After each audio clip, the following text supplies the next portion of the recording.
She woke before the sun and sat on the edge of her bed, the wooden floor cool beneath her bare feet. At 77, Evelyn Johnson still rose early, a habit formed during decades as a schoolteacher. Her small bedroom was quiet, except for the soft ticking of the clock on the nightstand. She reached over and ran her fingers along the framed photograph of her late husband, his warm smile framed by silver hair. She drew a slow breath, feeling both comfort and a dull ache in her chest. Today was important. Today she would stand before a judge and speak out against something she never thought she would face in her own life. Evelyn dressed carefully, choosing a simple blue dress and a pearl necklace that had once belonged to her mother. She brushed her thin gray hair until it gleamed in the soft morning light filtering through the curtains. Each movement was steady and measured. She had always believed that dignity mattered.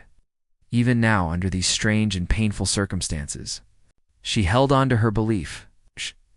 She placed her black pumps by the bed, the worn leather a reminder of the many years she had walked through school hallways, urging children to find their own strength. Now she would walk through the courthouse doors, not as a teacher, but as a woman seeking justice. In the kitchen, the kettle whistled softly. Evelyn poured hot water over a tea bag, inhaling the familiar smell of chamomile. She sat at the small table by the window, watching the sky lighten. Her hands trembled slightly as she lifted the cup. It was not fear that shook her. It was anger. Anger that a man entrusted with protecting citizens would harm her in a moment of cruelty. Anger that her voice and her rights had been disrespected. Yet she sipped her tea calmly, knowing she needed every ounce of her clear mind for what lay ahead. Her cell phone buzzed on the table. She saw her son's name Marcus flashed across the screen. He was a special agent with the FBI, and his calls always made her heart swell with pride. She answered with a small smile. "Good morning, Mama," he said, his voice warm though tired. He had been on a long assignment, but he never missed her court date. He reminded her to breathe, to sit up straight, to speak the simple truth. "They need to hear your words," he told her. "They need to know what happened." His words were both gentle and firm, like a steady hand guiding her through rough waters. She closed her eyes and nodded, even though he could not see her. "Thank you, Marcus," she whispered. "I will be strong." His quiet "I love you" gave her a final push of courage before she hung up. Evelyn gathered her papers-printed statements, witness names, timelines, and tucked them into her black leather tote. She checked each page one more time, though she had read them a dozen times already. Her heart beat fast as she set the tote on her shoulder. She whispered a silent prayer, not out of deep religious habit, but out of a human hope for fairness. Then she stood and walked out of her front door into the cool morning air. The short walk to the courthouse was familiar. She had come here many times over the years, though never as a plaintiff. She passed the old oak tree at the corner, its branches heavy with leaves that whispered in the breeze. She remembered bringing her students here on field trips, teaching them about the law and the importance of respecting each other. She had believed then, as she believed now, that the courthouse was a place of right and wrong, of civil order and protection. But today it felt different. Today the marble steps seemed steeper, the stone pillars colder. She paused at the bottom of the stairs and took a deep breath. She straightened her dress, adjusted her pearls, and lifted her chin. Then she stepped onto the first stair. Inside, the air was cool and smelled faintly of polished wood and old paper. People passed her in suits and uniforms, their faces blank or busy. A security guard checked her purse, and she offered him a polite nod. She walked down the hallway toward the courtroom, her heel taps echoing. She saw reporters clustered near a doorway, their cameras and notepads at the ready. She felt the weight of their eyes, but held her gaze low and steady. She had come not for attention, but for justice. She let the murmurs of the corridor wash over her, focusing instead on the soft edges of the walls, the gentle hum of air conditioning. Above, and the beat of her own heart, she entered the courtroom. A room of high ceilings, dark wooden benches, and a raised judge's bench at the front. Light filtered through tall windows, casting patterns on the floor. At the center, a long table held her papers and an empty chair. Across from it, another table sat waiting for the officer on the other side of her complaint. The judge's gavel rested quietly as if waiting to speak. The room felt solemn and serious, a place where words carried power. Evelyn sat and placed her tote beside her chair. She smoothed her hands on her lap and looked straight ahead. Her breathing was calm, but inside she felt the memory of his hand on her face, the shock, the pain, the public humiliation. She pressed her fingers together, remembering her own simple plea that morning. "I just want to come in and exercise my right in peace," she had said. But the officer had not seen her right. He had only seen her color. She shook her head slightly, sorrow and outrage mingling. She refused to let that single cruel moment define her life. She would use it to show others that no one should be treated that way, whether they have walked many years on this earth or only a few. She looked around the courtroom and saw faces of strangers. Some looked curious, some indifferent, some compassionate. A young juror glanced at her with soft eyes. She nodded at the juror and offered a small, steadying smile. She was not alone. She had her son watching, ready to step in for her, ready to remind everyone that this was more than a local matter. She had years of service to her community behind her, years of teaching children to stand up for what was right. She had her own dignity, and she had faith not in one person or system, but faith in the idea that truth spoken calmly and plainly still has power. The bailiff called the court to order. Evelyn sat up straight and folded her hands in her lap. She felt a quiet strength rise within her, carrying the weight of her years like a mantle. She would tell her story. She would speak of the officer's words, his cold restraint, the moment when history felt to her like it had turned back decades, but she would not speak with anger. She would speak with calm clarity, with the steady voice of someone who has lived long enough to know the difference between hate and hurt, between cruelty and the gentle strength of perseverance. Her son had told her to keep her words simple. She would say what she remembered and how it made her feel. She would look at the people who held her fate in their hands and share her truth. Then she would let them decide. She believed in the law. She believed in fairness. She believed in justice. And she believed that a single moment of cruelty did not define her or her community. It was a wound, yes, but also an opportunity to heal something larger. Evelyn closed her eyes for a moment, then opened them. The judge's clerk began to call names. She reached into her tote, touched the top sheet of paper, and prepared to rise. Her voice felt strong in her chest. She was ready. Her steps forward would not be small. They would carry the hopes of her family, the lessons of her past, and the promise that no one, no matter their age or color, should ever be silenced or harmed for simply standing their ground. With that thought, she stood, lifted her chin, and took her first step toward the center of the room, where her words would ring out clear and true. Evelyn stepped forward when the bailiff nodded, her heart tight in her chest. She had rehearsed her words a dozen times, but now the moment was real. The courtroom felt smaller than she remembered, its high ceiling somehow pressing down on her. She saw Officer Blake Carter standing by the door. He wore a crisp uniform, his badge gleaming on his chest. His face was set in a hard line. Evelyn felt a chill as she approached. She remembered the day she first met him, months ago, when he stopped her on the street for no reason she could understand. That day, he had searched her purse and refused to apologize. He had acted as if her very presence made him uneasy. Evelyn had walked away then with her head held high, though anger burned in her belly. Now she stood before him again, in a place meant for justice. The judge called her name. Evelyn turned and met Carter's gaze. His dark eyes flicked over her dress, her pearls, the tremor in her hands. She wondered what he saw. A tired old woman, a proud teacher, a grandmother who had lived through segregation and marches and still believed in basic respect. She squared her shoulders and lifted her chin. She would show him exactly who she was. She spoke clearly. "Your Honor, my name is Evelyn Johnson. I am here today because of something that happened just outside this courtroom." Her voice was firm, though soft. She wished she could speak louder, shake the room, make everyone feel the shock of what she had endured. But she knew gentleness could be powerful too. She told the judge she simply wanted to enter the courtroom, as any citizen had a right to do. She described how she saw Carter standing in the doorway, arms crossed, as if guarding a treasure he did not want her to touch. The judge nodded, urging her to continue. Evelyn swallowed and went on. "I told him, sir, I am here to attend my hearing. Please let me pass." He did not answer, just stared. I tried again, politely. She paused, feeling her pulse pound, and remembered the feeling of calm she'd summoned that morning over tea. She closed her eyes for a moment, breathing in and out. Then she went on. In that moment, he stepped forward. He raised his hand and he slapped me. Her voice wavered only for an instant. She did not bring up the word hate. She did not say racial.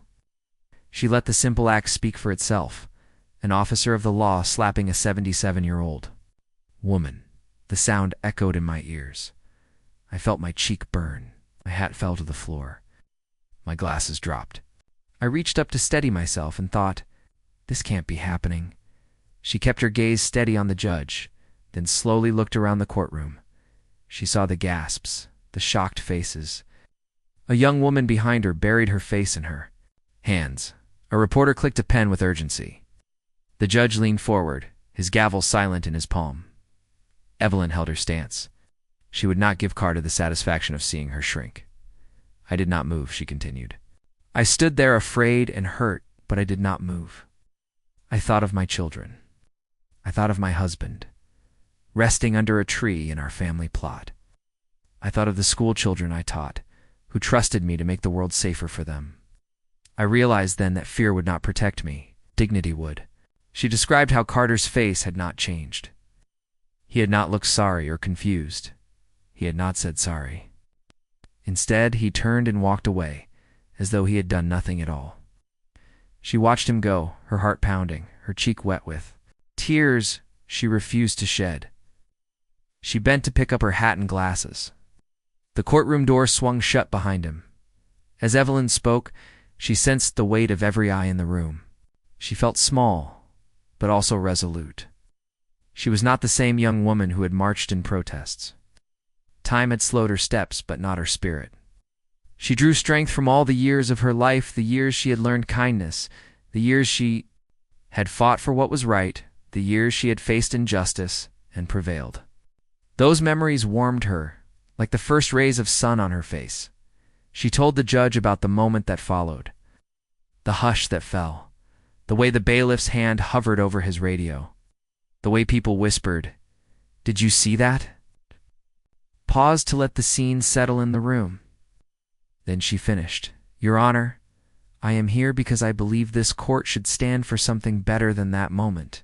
I am here because I believe justice should protect the weakest among us, not harm them." The judge leaned back, studying her.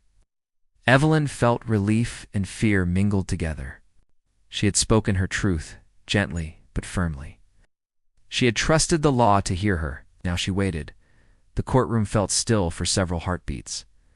Then Carter re-entered, his face guarded.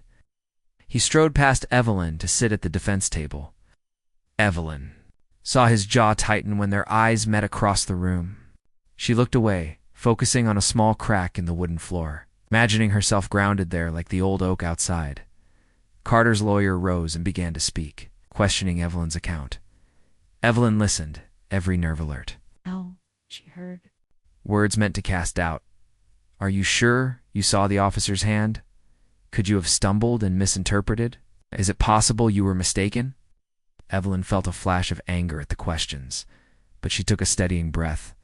She offered simple, calm answers. "I saw his hand. I felt it. I never stumbled. I have lived long enough to know the difference between a mistake and a deliberate act." Her voice was soft, but the room heard it as if she had shouted. She noticed jurors leaning forward, their curiosity clear. She saw a reporter scribbling notes. She saw Carter shift in his seat, looking uncomfortable under her gaze. She did not gloat. She did not speak of his guilt. She let them weigh her words. Given them a clear picture. Now it was their turn. After several more questions, the judge called a short recess. Evelyn closed her eyes and bowed her head, though she kept her hands on the table. When the bailiff allowed her to stand, she rose and gathered her tote. She felt her knees quake slightly, but she stood, tall in her dress and pearls. She offered a small nod to the judge and left the room under the escort of a court officer. Her mind racing. In the hallway the noise returned, whispered conversations, clicking cameras. Evelyn paused, leaning against the wall. She felt her cheek touch the bruise forming there, and swallowed. She took a deep breath. A young reporter approached, microphone out. Evelyn shook her head. "No comments," she said softly, but firmly. She did not want to be the face of a media spectacle. She wanted justice, not fame. She turned and walked to a nearby bench. Her legs felt heavy, but she sat upright. She closed her eyes for a moment and gathered her strength. Of her son Marcus. She pictured him striding through these halls soon, his authority clear in his uniform. She thought of his calm voice, telling her to breathe. She let that thought fill her with peace. When the recess ended, Evelyn rose again and returned to her. She watched as Carter's lawyer presented photographs and security footage. Evelyn kept her gaze steady on the table in front of her, listening but not distracted. She felt a quiet confidence born of decades of knowing who she was. She was not just an old woman in a blue dress. She was a teacher, a mother, a pillar. Of her community, she was a living record of integrity. By the time the court reconvened, the tension in the room had shifted. Jurors whispered to each other. Reporters looked with renewed attention. Evelyn sensed that her words had landed. She felt the silence that followed, a silence that spoke louder than any shout. She sat back, hands folded, ready for the next phase. She had told her story. She had faced the man who harmed her. Now she would let the law take its course, as she waited. Evelyn's mind drifted to her garden at home, where the hydrangeas were blooming in pale lavender. She thought of the warm days ahead, the sweet taste of fresh berries in summer, the laughter of her grandchildren ringing through the house. She thought of the life she had lived and the life she still had to live. She felt hope rise within her. This moment in the courtroom would not define her future. It would shape her story. Yes, but it would also mark the start of something better. Evelyn straightened in her chair, lifted her chin, and opened her eyes.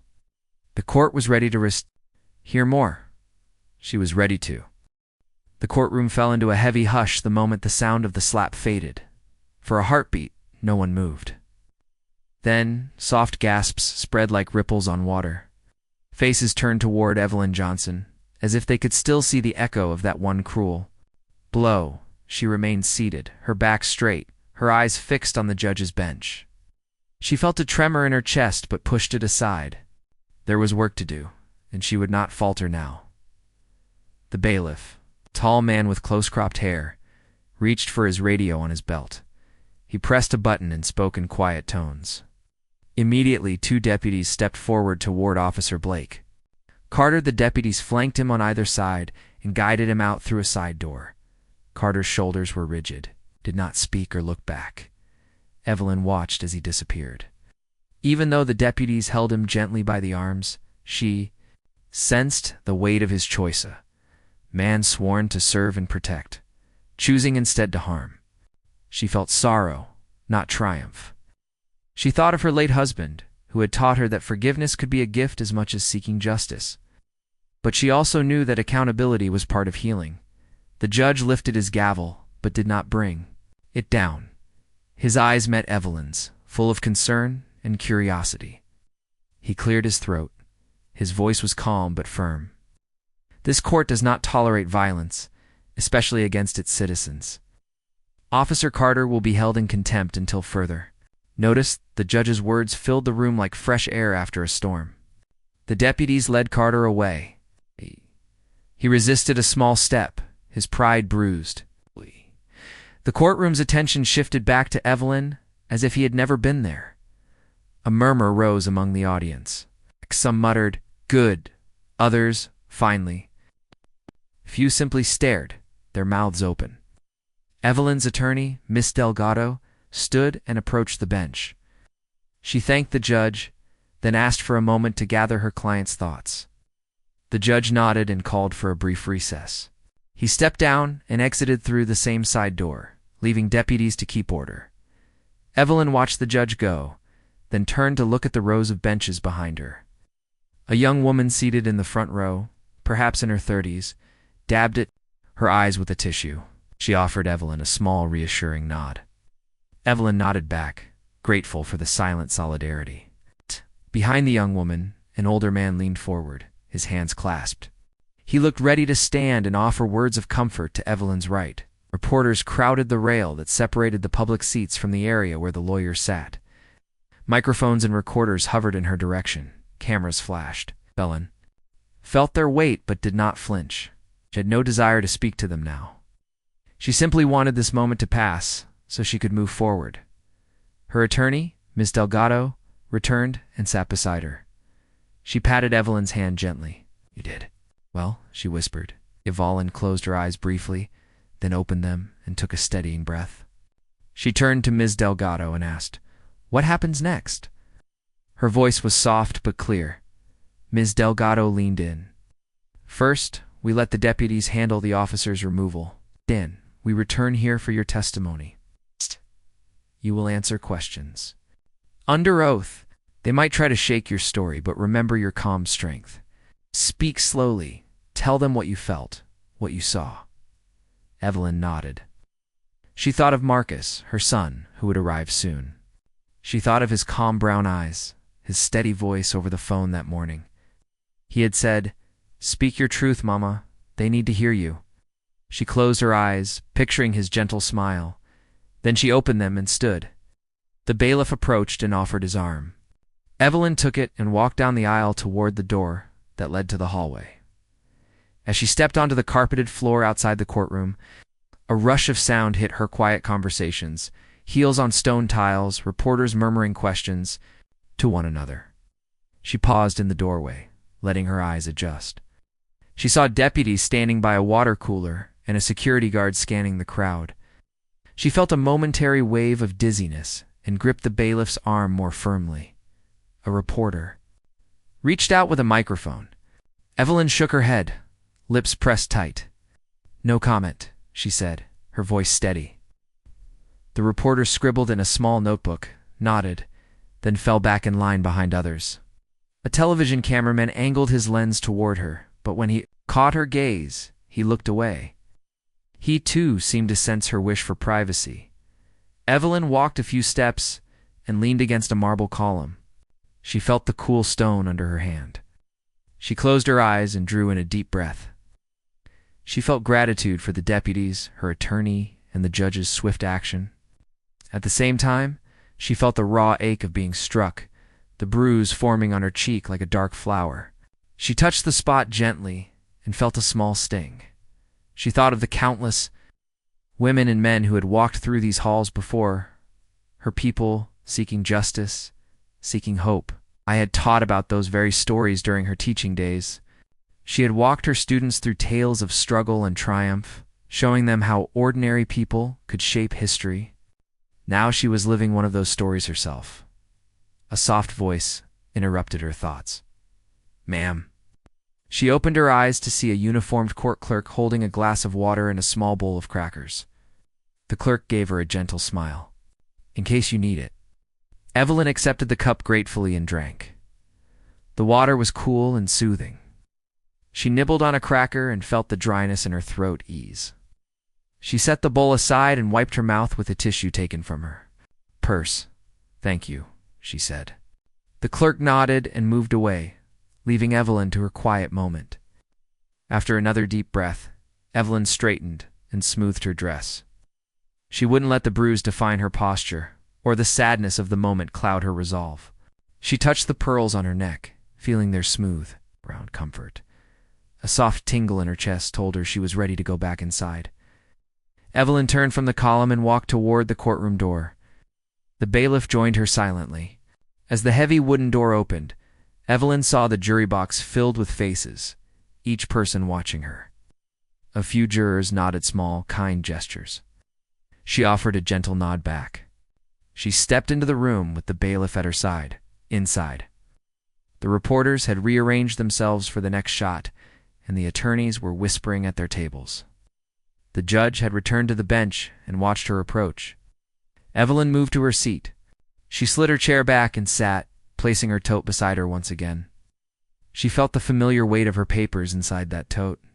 Those pages contained statements, names, timelines, her record of what had happened. They were proof, but so was her voice. The judge acknowledged her return. "Are you ready to continue?" he asked. Evelyn nodded. "Yes, Your Honor." She cleared her throat softly, then spoke in a calm, even tone.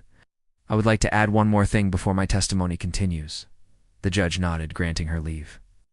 "I want to say this was not just a wrong done to me. It was wrong for any person, young or old, to be treated with such disrespect.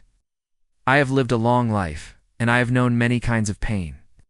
But this kind of pain comes from a place of hate, and hate always wounds more than one person." She paused and looked around the room. She felt the weight of her words settle as if time slowed again. Reporters leaned forward. Jurors sat straighter. Even the judge seemed to halt in his movements, giving her full attention. Evelyn pressed on.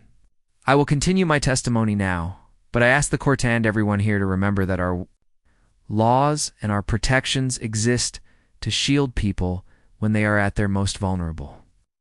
I stand here not just for myself, but for others who may feel too small or afraid to speak." Her attorney gave her an encouraging nod. Evelyn took a steady breath and turned to the clerk who administered oaths. She raised her right hand. "Do you swear to tell the truth, the whole truth, and nothing but the truth? So help you God?" the clerk asked. "I do," Evelyn replied, without hesitation. Her voice carried clear across the courtroom. She lowered her hand and placed it on the Bible the clerk handed her. The Bible was well worn, its leather cover soft from use. Evelyn's eyes softened as she touched it. She respected the formality and the promise she made in that moment. The judge returned to his seat and slid a stack of documents toward her attorney. Then he looked at Evelyn. "Please proceed, Ms. Johnson." Evelyn nodded and took a breath. Then she began to answer the questions, her voice steady, her words simple and true.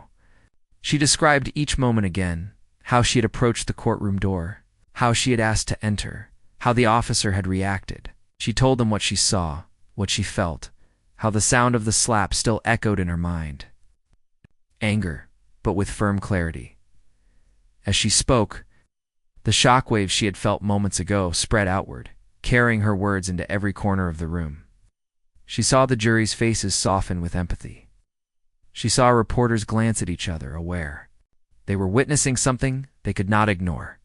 She saw even the defense attorney lean forward. Listening closely, Evelyn pressed on through the questions, allowing herself a moment to rest now and then. Each break gave her the chance to imagine her garden again, to rely on the comfort of her memories. Then she answered another question and another. She spoke of respect, of rights, of the dignity owed to every person. She spoke of her life's work teaching children to stand up for fairness. Evelyn returned to her seat as the court clerk announced the session was back in order. She felt the soft creak of the wooden chair beneath her and smoothed her hands on her lap. Round her the room seemed quieter now, as if everyone held their breath waiting for what came next. She glanced at the door, wondering when her son would arrive.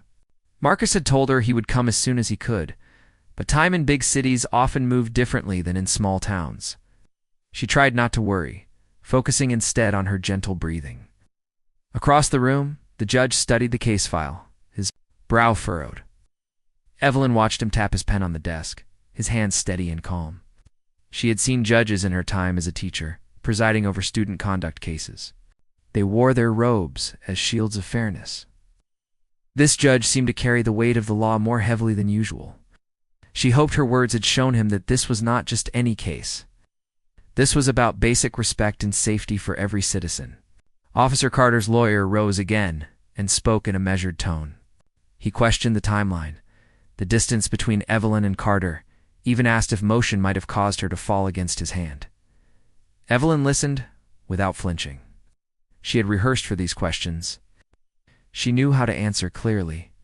Without anger, when her attorney Ms. Delgado stood to object, Evelyn felt a surge of relief. Ms. Delgado spoke confidently, reminding the court that video from the hallway security camera clearly showed Evelyn standing still when the officer slapped her.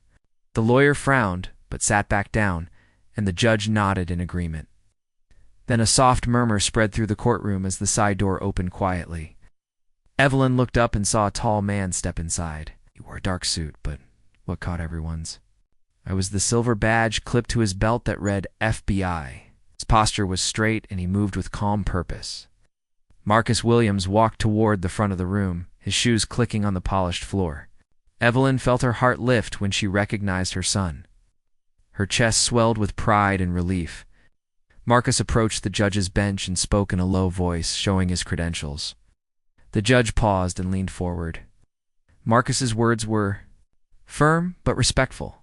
He requested the court to allow federal review of any civil rights violation. Evelyn watched as the judge studied Marcus's badge and nodded gravely, agreed to grant Marcus standing in the case.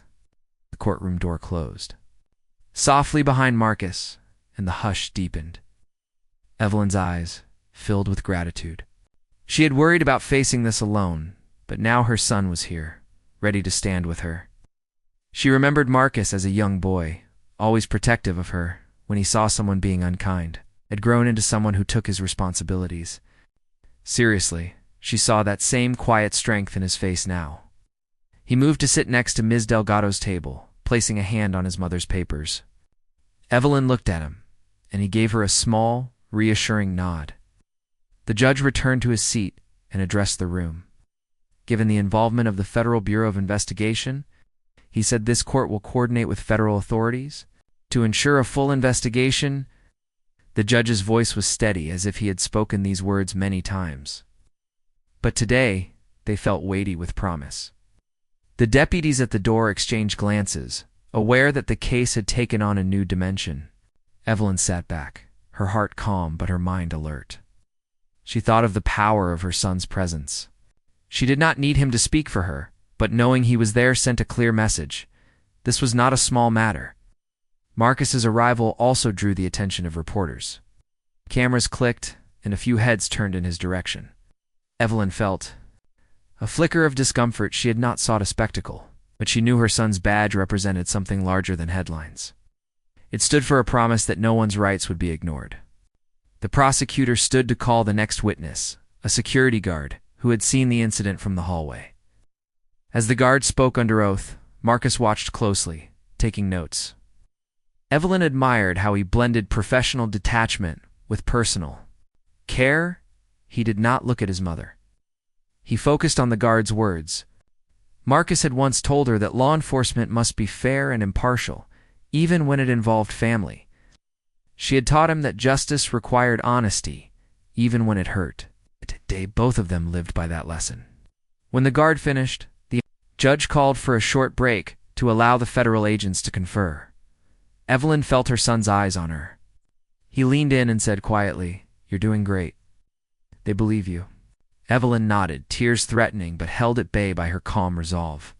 She reached out and touched his hand.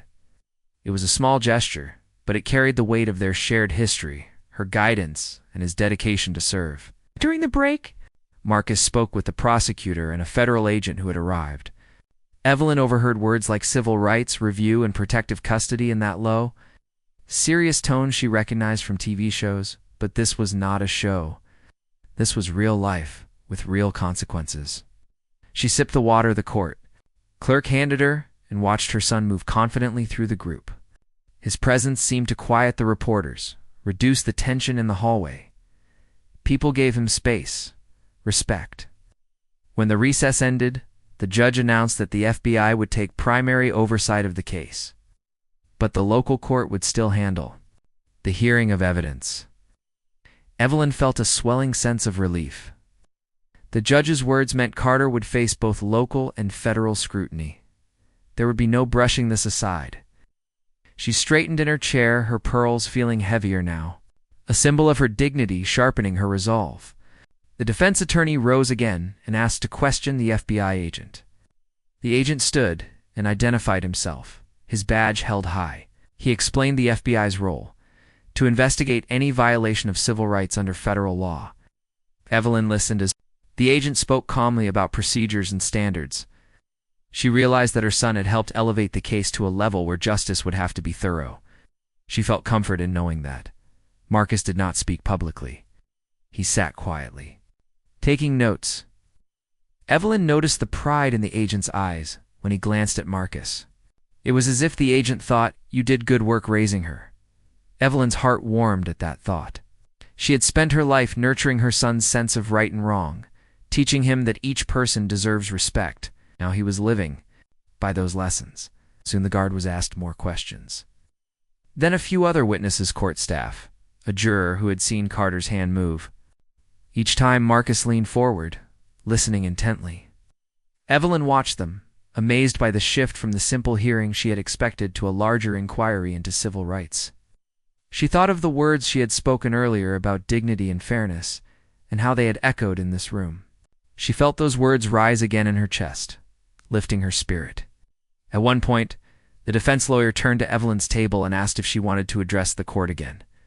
Evelyn looked at Ms. Delgado and then at Marcus. He gave her one more nod. With Ms. Delgado's encouragement, Evelyn rose slowly, taking her tote and moving toward the judge's bench. The guard stepped back respectfully. Evelyn felt the eyes of everyone in the room follow her. She held herself steady, her heart steady, her mind clear. She looked at the judge and spoke softly but with conviction. "I thank the court for allowing my son to help with this matter. I believe in the law, and I know that justice means protecting everyone, especially those who cannot defend themselves easily. I stand here today not just for myself, but for all who might be afraid to speak." Her words were simple, but they carried the weight of her life's work teaching children, loving her family, standing up for what was right. Evelyn returned to her seat, and Marcus glanced at her with a small, proud smile. She felt tears in her eyes again, but she blinked them away. The judge nodded and called the next witness. Evelyn sat back, feeling a calm strength. She had shown her own courage. She had shown what it meant to hold on to dignity, even when struck. And now, with her son's presence and the promise of federal oversight, she felt that this act of courage would help others find their voice. As testimony continued, Evelyn let her mind drift for a moment to the garden at home, the hydrangeas in pale lavender, the old oak tree swaying in the breeze, the children playing under its branches. She thought of her husband's gentle laugh, the way he had told her that truth has its own light. She held that light now, letting it fill her chest. She was no longer just a plaintiff. She was a symbol of hope, of resilience. And she knew that, thanks to her son's arrival, this hope would shine even brighter. The day after the hearing, the morning sun felt different to Evelyn Johnson. She sat at her kitchen table with a cup of tea, watching the local news on TV. The screen showed the moment Officer Carter had struck her, his hand raised, her head turned in shock. The video played in slow motion, over and over. Evelyn felt the flame of anger flicker in her chest, but she pressed her lips together and breathed out slowly. She thought of all the people who would see that video and think, that should never have happened. She hoped her story would help change things. Porters called her home all morning. She let most calls go to voicemail, answering only when she recognized a friendly voice from last week's courthouse. She told them she had no more comments for now. Instead, she focused on small tasks, watering her plants, folding laundry, sorting through her papers. Each simple chore helped her center herself. She thought of Marcus, who was back in the city handling FBI work. He had sent her a text, "Stay strong, Mama. This is just the beginning." She smiled at his words and set her mug down with firm resolve. By midday, her phone rang again. This time, it was a voice from Washington. A clerk from the Senate Judiciary Committee invited Evelyn to testify at a special hearing on police conduct and civil rights. Evelyn sat in silence for a moment, staring at the phone. Then she whispered yes. She felt her heart pound with a mix of fear and purpose. She thought of the long journey ahead, packing a small suitcase, flying to the Capitol, facing a new audience of senators and staffers. But she knew this opportunity was rare. She would use her voice wherever people would listen. Over the next week, Evelyn prepared. She wrote a short statement on sturdy note cards in her neat handwriting. She practiced reading them aloud in her living room, imagining the long, wood-paneled room of the Senate hearing. She tried to picture the people watching her, men and women in suits, their faces serious under bright lights. She practiced pauses so her words could settle. She wanted each syllable to carry weight. When she finished, she sat back and closed her eyes. She breathed in the memory of calm mornings at home and steady days in her classroom. That calm would be her anchor. The morning of the hearing arrived with a pale sky and soft breeze. Flew in early and met her at the small hotel near Capitol Hill. He greeted her with a gentle hug, his uniform neatly pressed. Evelyn held on to him for a moment, drawing strength from his steady presence. They rode the metro together to the Capitol. Evelyn watched as the train rattled through tunnels, her heart beating with excitement and nerves. Marcus whispered, "We're in this together," and Evelyn nodded. At the Senate building, Evelyn paused to look at the tall stone columns. She thought of her years teaching children about American history, how the Constitution promised rights for all, how brave people had stood up for justice. Now she would stand in the very hall she had only seen in books. She and Marcus walked through the heavy doors into a long corridor. They greeted a committee aide who led them into the hearing room. The room felt cavernous with rows of desks. Behind a long, curved table where senators would sit. Cameras were set up in the back, and staffers moved quietly with clipboards. When Evelyn stepped forward to the witness table, she felt every eye on her. She wore the same blue dress and pearls she had on in the courthouse, a reminder of her dignity. She placed her note cards on the table and looked at the senators. She took a breath and began, "Thank you for this chance to speak." Her voice sounded clear in the microphone. She told them briefly of the courthouse incident, then spoke of why such acts mattered beyond herself. She explained how a single slap by an officer could send shockwaves of fear through a whole community. She urged the committee to support strong policies that held law enforcement accountable and protected citizens' rights, especially for those who might feel too small or vulnerable to speak. As she spoke, Marcus watched from a chair behind her. His pride felt like warm light in her chest. She imagined her late husband listening, nodding from somewhere in her memory. She closed her eyes for a moment when she described the moment that the officer walked away as though nothing had happened. She opened her eyes and spoke of healing. Justice is not just punishment. Justice is also rebuilding trust. Her words echoed in the wood-paneled room, and she felt the weight shift. When she finished, the room was quiet for a heartbeat, then filled with respectful applause. Back home 2 days later, Evelyn found a letter on her kitchen table. It was from the district attorney's office, saying Officer Carter had been formally charged with assault in violation of civil rights. The letter explained the next steps: arraignment, scheduled hearings, possible trial. Evelyn felt tears slip down her cheeks, not of sadness, but relief. The law was finally catching up. She thought of all the people who would not have that chance, people whose voices had been silenced. Ow. She hoped her case would shine a light for them. A few weeks later, Evelyn received another invitation, this time to speak at a community forum held by the local police department. The chief of police wanted to show transparency and listen to stories of residents. Evelyn agreed. She walked into the gym of the community center, where officers, neighbors, and local leaders gathered. Ow. She spoke calmly about her experience, then listened as others shared their own. Some cried, others spoke of fear and distrust. Evelyn offered small words of kindness and urged people to keep talking. She told officers, "I still believe you can be our protectors. You have the power to heal or harm. Please choose healing." After the forum, a group of officers approached Evelyn and Marcus. They told her they had started new training programs in their precinct, focusing on de-escalation, respect, and community trust. They asked for her guidance on helping officers understand elderly and minority communities better. Evelyn felt both cautious and hopeful. She agreed to meet again, knowing change would take time. At home that evening, Evelyn and Marcus sat on the porch of her little house. The sun dipped low, painting the sky in pink and gold. Evelyn rocked gently in her chair, feeling the swing creak under her. Marcus sat beside her, hands clasped, looking at the flowers she had planted this spring. Hydrangeas bloomed in pale. Lavender and marigolds glowed like embers.